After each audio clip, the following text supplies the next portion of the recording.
اللہ تعالیٰ فرماتا ہے وَلِلَّهِ عَلَى النَّاسِ حِجُّ الْبَيْتِ، بیت اللہ کا حج صاحب استطاعت پر ہے.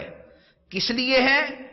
اس میں کوئی دوسری شے بیان نہیں فرمائی، فرمایا للہ، خالص اللہ کے لیے، خالص اللہ کے لیے.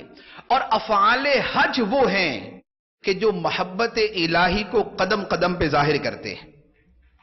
ایک آدمی اپنی روٹین کا لباس اتار دیتا ہے اور بے سلے 2 کپڑے پہن لیتا ہے. اس کے بعد وہ مکہ مکرمہ جاتا ہے. خانہ کعبہ بیت اللہ ہے، اللہ کا گھر ہے. اور جس طرح محبوب کے گھر کے گرد چکر لگائے جاتے ہیں، یہ 2 کپڑے پہن کے محبت الہی میں چکر لگاتا ہے. پھر اس کے بعد مینا عرفات روانگی ہوتی ہے. مینا عرفات میں کیا ہے؟ مینا کے اندر گئے، بس ایک میدان ہے، جا کے بیٹھ گئے. عرفات میدان ہے، میدان میں جا کے بیٹھ گئے. کرنا کیا ہے؟ کوئی خاص فرض وہاں پر نہیں، بس میدان کے اندر چلے جانا فرض ہے. عرفات کے میدان میں جانا فرض ہے، مینا کے اندر چلے جانا سنت ہے. شیطان کی وہ جو ہے چیزیں وہاں پر پتھر ہے، ان کو کینکریاں مارنا واجب ہے. عقل میں آنے والی بظاہر چیزیں نہیں کہ کسی میدان میں جا کے بیٹھ جائیں، فارغ ہو کے باہر نکلے تو آپ کی عبادت ہو گئی. آپ نے سلے ہوئے لباس اتار کے 2 بے سلے کپڑے پہن لیے، آپ کی عبادت ہو گئی. آپ ایک پتھروں سے بنے ہوئے مقدس گھر کے ارد گرد چکر لگا لیا، آپ کا طواف زیارہ ہو گیا، آپ کا طواف رخصت ہو گیا، آپ کا طواف وداع ہو گیا، آپ کا طواف قدوم ہو گیا. کوئی شے حقیقتاً امر معقول نہیں ہے کہ جو عقل کے کسی تقاضوں پہ، جو عام تقاضے ہیں ان پہ پوری اترتی ہو.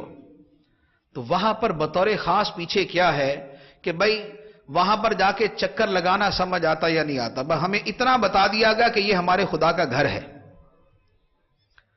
خدا اس گھر میں رہنے سے پاک، خدا گھر میں رہنے سے پاک، جگہ سے پاک، جسم سے پاک، مکان سے پاک، خدا اس سے پاک ہے. اب ہمیں اتنا بتا دیا بیت اللہ،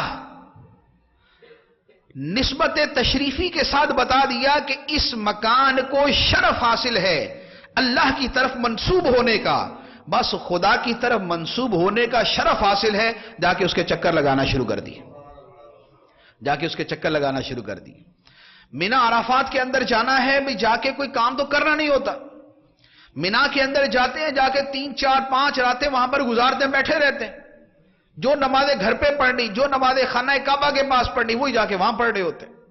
عرفات کے اندر تو اس سے بھی آگے کچھ نہیں کرتے. وہاں تو بحث محدود وقت کے لیے جانا ہے. لیکن محبت کا معاملہ یہ ہوتا ہے کہ محبت میں 20 کام ہوتے ہی وہ ہیں جو عقل میں نہیں آتے ہیں. اور محب اپنے محبوب کی محبت میں کرتا ہے.